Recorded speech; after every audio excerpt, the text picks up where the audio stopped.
La oposición peronista y radical maniobra para bloquear las reformas y los ajustes propuestos por el gobierno de Javier Milei. Y los mercados comienzan a tener miedo, comienzan a desconfiar de la solvencia a largo plazo del Estado argentino. Veámoslo. Argentina es un estado que se halla al borde del abismo financiero.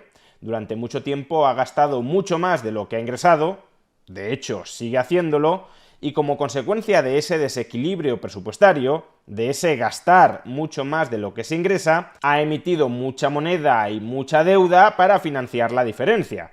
Con la moneda de nueva creación pagas parte de los gastos que no puedes sufragar con los ingresos por impuestos, y con la deuda consigues que te presten moneda ya emitida para también financiar parte de los gastos que no estás cubriendo vía impuestos. Y el problema de haber emitido tanta moneda y tanta deuda para sufragar el desequilibrio presupuestario histórico no reside solo en que las cosas se hicieran mal en el pasado, sino en que las cosas pueden ir a peor en el futuro.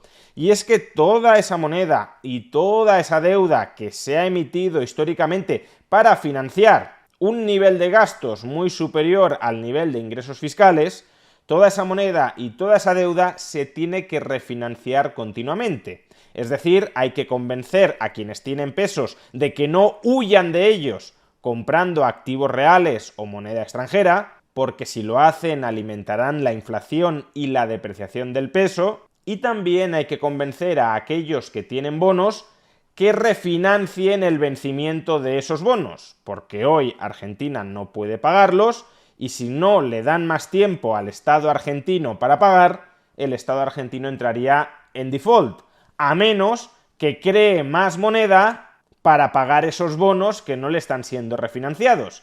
Pero si crea más moneda, alimentará en mayor medida la inflación y la depreciación del peso. Y ese es justamente el abismo financiero en el que se encuentra Argentina. Si sus acreedores, los que tienen pesos y los que tienen bonos, no le dan más tiempo para pagar, Argentina entrará en bancarrota. Y esa bancarrota se puede materializar en un default a los tenedores internos de bonos, es decir, en una expropiación a los tenedores de los bonos de la riqueza que el Estado argentino está obligado a reintegrarles, o en una hiperinflación, es decir, en una expropiación real de la riqueza que el Estado argentino estaba obligado a reintegrarles a los tenedores de bonos o a los tenedores de pesos. Y para evitar este final trágico de la economía argentina, no solo se necesita convencer a tus acreedores de que te refinancien más a largo plazo, sino que también necesitas que el Estado argentino tome las medidas para, en ese largo plazo, poder pagar su deuda y poder estabilizar el valor de su moneda.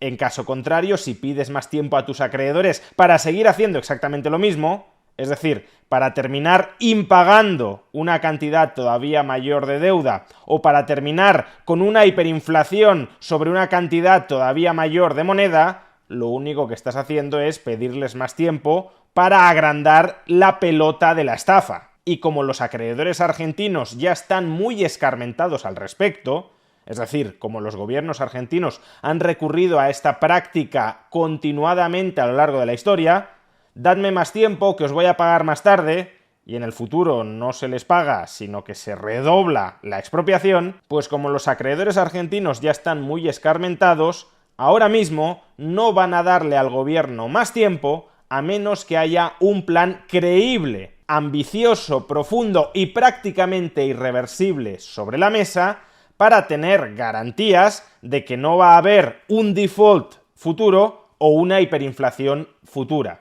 Y grosso modo, ¿en qué ha de consistir ese plan? Pues no solo, como decimos, en refinanciar a largo plazo los vencimientos de la deuda o en mantener el peso dentro de los saldos de tesorería de los argentinos para que no huyan hacia el dólar o hacia activos reales alimentando la inflación y la depreciación, sino también en que el Estado argentino vaya recomprando, vaya reabsorbiendo, vaya amortizando parte de ese exceso de deuda y de ese exceso de moneda. ¿Y cómo puede el Estado argentino reabsorber, recomprar parte de los pasivos en circulación, de sus bonos y de su moneda? Pues por un lado, vendiendo activos del Estado argentino y por otro, amasando un superávit presupuestario. Con un superávit presupuestario, el gobierno ingresa más de lo que gasta y por tanto reabsorbe pasivos o, si lo queremos decir así, amortiza pasivos. Y para ingresar más de lo que gastas, por un lado tienes que mantener a raya los gastos, incluso idealmente recortarlos, y tienes que aumentar tus ingresos. ¿Y cómo consigues aumentar tus ingresos? Pues por un lado, subiendo impuestos, es decir, que sobre un mismo hecho imponible el Estado se quede con una mayor porción del valor añadido, o por otro lado, y de manera muchísimo más deseable, relanzando la actividad económica. Si los hechos imponibles se multiplican, si hay mucha más actividad dentro de la economía, con unos mismos tipos impositivos recaudarás mucho más. Pues bien, si nos fijamos, todo esto es lo que está intentando hacer a la vez el gobierno de Javier Milei para sacar a Argentina del abismo financiero. En primer lugar, y como ya explicamos en un vídeo anterior, refinanciar la deuda del Tesoro y del Banco Central a largo plazo.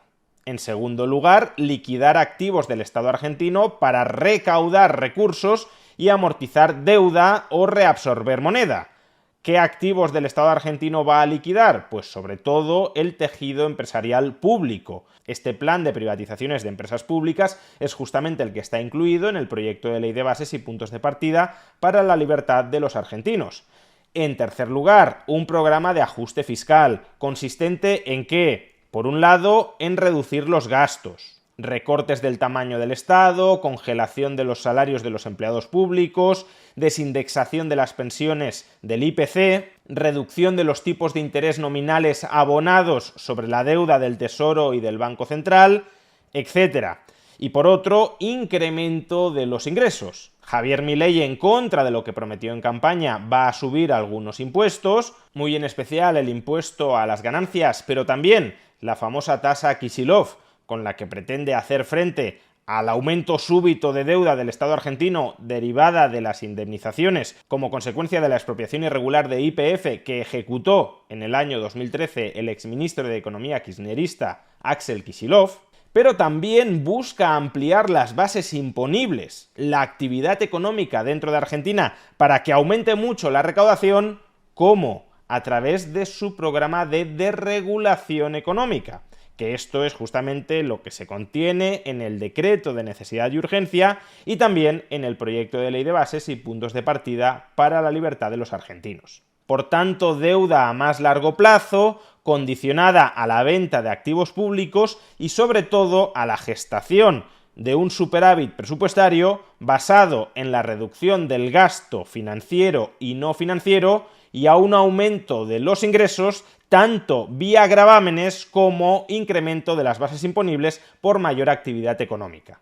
Y en un vídeo anterior ya explicamos que de entrada el mercado, los inversores, le habían comprado este plan de ajuste a Javier Milei. ¿Y cómo sabemos que se lo habían comprado? Pues porque después de la devaluación del tipo de cambio oficial del peso, el tipo de cambio de mercado no siguió depreciándose. De hecho, durante algunas semanas el peso se apreció frente al dólar y a su vez el tipo de interés de los bonos argentinos cotizando en mercados internacionales se redujo, es decir, que los inversores eran más proclives a comprar bonos argentinos porque la perspectiva de repago era mejor. Es decir, que el mercado le estaba dando más tiempo a Milei. Milei les había dicho, vamos a hacer esto, esto y esto y esto para poder pagaros a largo plazo. Por tanto, confiad en nosotros hasta ese largo plazo. Y los mercados habían comenzado a confiar. Sin embargo, y como es obvio, la confianza de los mercados en que Argentina vaya a poder pagar depende de que todas las promesas, todos los compromisos que Javier Milei como presidente de la República Argentina ha asumido frente a los inversores se terminen materializando. Es decir, que haya un programa de privatizaciones, que haya un programa de ajuste del gasto público, que haya un programa de aumento de los ingresos, subiendo no solo los gravámenes, sino también relanzando la actividad económica con desregulaciones que amplíen las bases imponibles. Si todo esto no sucede, pues entonces la solvencia del Estado argentino no se incrementa y por tanto la confianza inicial que tenían los inversores en el programa de ajustes de Argentina se desvanecerá y esos inversores no le darán más tiempo a Argentina, de modo que caerá o en la hiperinflación o en el default. Y ayer podríamos decir que fue una jornada negra para la confianza en las reformas y en los ajustes que ha prometido Javier Milei y por tanto para la confianza en la solvencia del Estado argentino. Y es que ayer se dieron en el país dos fenómenos político-judiciales que obstaculizan, que entorpecen la ejecución de las reformas y de los ajustes prometidos por Milei. Por un lado, la justicia argentina suspendió cautelarmente, eso sí, pero en todo caso suspendió la reforma laboral aprobada por el gobierno de Javier Milei dentro del decreto de necesidad y urgencia. ¿Y esto qué significa? Pues que ya tenemos un precedente, y pueden venir más, de que el amplio programa de desregulación económica que plantea Javier Milei a través del decreto de necesidad y urgencia puede terminar suspendiéndose, puede terminar paralizándose. Y claro, si habíamos dicho que la desregulación del sector privado para relanzar su actividad y ampliar las bases imponibles era uno de los principales mecanismos para aumentar los ingresos del Estado y por tanto para mejorar su solvencia, el hecho de que ese decreto de necesidad y urgencia, aunque haya entrado en vigor, pueda ser suspendido cautelarmente en todo o en parte, o incluso declarado inconstitucional y por tanto abrogado del sistema jurídico argentino, pues la posibilidad de que eso suceda, y se ha vuelto más probable que suceda porque la justicia ya ha empezado a dar algunos pasos en esa dirección, la posibilidad de que eso suceda socava la solvencia del Estado argentino. Al fin y al cabo, los inversores que se podían plantear invertir en Argentina dentro del nuevo contexto de desregulación, probablemente ahora decidan no hacerlo hasta que todas esas normas contenidas en el decreto de necesidad y urgencia sean firmes. Y eso supone, en el mejor de los casos, perder actividad económica hasta ese momento, y en el peor, que no sean firmes nunca, perder estructuralmente ingresos fiscales que habrían llegado gracias a un relanzamiento de la actividad económica que, si no entran definitivamente en vigor las normas contenidas en el decreto de necesidad y urgencia, nunca llegará a ser relanzada. Pero ayer las malas noticias no terminaron aquí. Por otro lado, los legisladores de la oposición, especialmente los del radicalismo, que constituyen un bloque fundamental para que el proyecto de ley de bases pueda salir adelante en ambas cámaras, los legisladores de la oposición ayer mostraron sus garras y marcaron sus líneas rojas. Es decir, de alguna manera le dijeron a la opinión pública qué puntos del proyecto de ley de bases no piensan respaldar. Por ejemplo, el periódico argentino Infobae destaca diversas declaraciones del radicalismo que en gran medida vienen a vaciar de contenido el proyecto de ley de bases. Leamos los mensajes que quiere trasladar públicamente el radicalismo. Para el radicalismo, que tiene 4 gobernadores y un bloque importante de legisladores, hay algunos temas que son imposibles de votar. No pasa ese filtro la delegación de facultades del Poder Legislativo al Ejecutivo. Bien, tiene pleno sentido dentro del Estado de Derecho que el Legislativo no quiera delegar sus competencias al Ejecutivo, hasta ahí nada que objetar, pero continuemos. No pasa ese filtro la delegación de facultades del Poder Legislativo al Ejecutivo, ni la suspensión de la movilidad jubilatoria, es decir, la indexación de las pensiones al IPC, que llegado el caso sería uno de los principales mecanismos de ajuste del gasto para garantizar el equilibrio presupuestario. No pasa ese filtro la delegación de facultades, ni la suspensión de la movilidad jubilatoria, ni la suba de las retenciones. El incremento de las retenciones sobre las exportaciones es una de las subidas de impuestos sui generis, como ya explicamos en un vídeo anterior, pero una de las subidas de impuestos más importantes de las que ha aprobado Milei. Pues bien, el radicalismo no quiere utilizar ese mecanismo para aumentar la recaudación. Perfecto, yo como liberal lo apoyo, pero ¿qué otras medidas de ajuste del gasto plantea el radicalismo para compensar esa merma de ingresos? Porque si impides que aumenten los ingresos, pero a su vez no recortas otros gastos, lo que estás haciendo es consolidar o ampliar el déficit público, es decir, minar la solvencia del Estado argentino. Pero cuidado, que la oposición del radicalismo no termina aquí. Tampoco, en palabras de un legislador radical, se dará un cheque en blanco para las privatizaciones de las empresas del Estado, ya que estiman que debe discutirse caso por caso.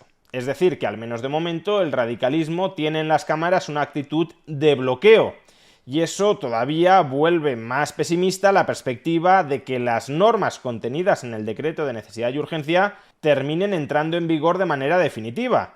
Porque si los tribunales declaran inconstitucional el decreto de necesidad y urgencia, habrá que tramitarlo como proyecto de ley. Y ya hemos visto la vocación obstruccionista del radicalismo dentro de las cámaras. Básicamente, aprobar cosas aguándolas por entero de su contenido. De modo que, claro, los mercados también se plantean esto. Si la masiva desregulación de la economía argentina no entra en vigor definitivamente a través del decreto de necesidad y urgencia, tiene visos de que entre en vigor a través de un proyecto de ley con un radicalismo que tiene esta actitud absolutamente obstruccionista, pues poco probable. Vamos, que ni recortes del gasto, ni aumentos de ingresos, ni privatizaciones. Entonces, ¿qué pretende el radicalismo? ¿Que Argentina quiebre? Porque si no aumentas los ingresos, si no liquidas activos, si no recortas los gastos, ¿por qué motivo los tenedores de bonos y los tenedores de pesos te van a refinanciar? ¿Te van a dar más tiempo? Y si no te lo dan, o hiperinflación, o default. Y ante esta perspectiva, los mercados ya han empezado a protegerse. ¿Y cómo se protegen los mercados? Pues, por ejemplo, los tenedores de pesos, que ven más probable hoy que hace unas semanas el escenario de la hiperinflación, están buscando refugio en el dólar. Es decir, el peso se está depreciando en el mercado frente al dólar. De hecho, en estos momentos, el dólar financiero cotiza a su peor precio desde la llegada al poder de Javier Milei. Ayer, coincidiendo con estas dos malas noticias para la perspectiva de entrada en vigor del plan de ajuste y de reformas de Javier Milei, sufrieron la mayor depreciación durante el último mes y hoy continúa este proceso de depreciación, es decir, de huida desde el peso al dólar por la menor confianza en el peso, por la labor obstruccionista del radicalismo, de la oposición en general y del radicalismo en particular, a sacar adelante las propuestas de Javier Milei. Como vemos, el dólar financiero, es decir, tanto el dólar contado con liquidación como el dólar MEP, experimentaron una depreciación, es decir, el peso se apreció frente a ellos durante las 2 semanas posteriores a la proclamación de Javier Milei, porque fueron durante esas semanas cuando Javier Milei comenzó a esbozar su plan de ajuste y de reformas. Pero durante la última semana, conforme se ha ido viendo que la oposición tiene una actitud obstruccionista, y especialmente durante el día de ayer, cuando la justicia suspendió cautelarmente una parte del decreto de necesidad y urgencia y el obstruccionismo de la oposición se mostró mucho más firme, especialmente durante el día de ayer, el peso se depreció de manera muy intensa frente al dólar financiero. Los políticos argentinos no deberían estar jugando con fuego mientras el país se halla al borde del abismo financiero. No deberían estar cuestionando ni deberían estar socavando el único plan de ajuste y de reformas creíble que ahora mismo está encima de la mesa para enderezar el futuro de Argentina. Porque si perseveran con su actitud obstruccionista, si siguen bloqueando los ajustes y las reformas, entonces no solo estarán jugando con fuego, sino que empezarán a quemarse. Y el problema no es que se quemen ellos, que serán responsables del incendio, sino que incendiarán todo el país.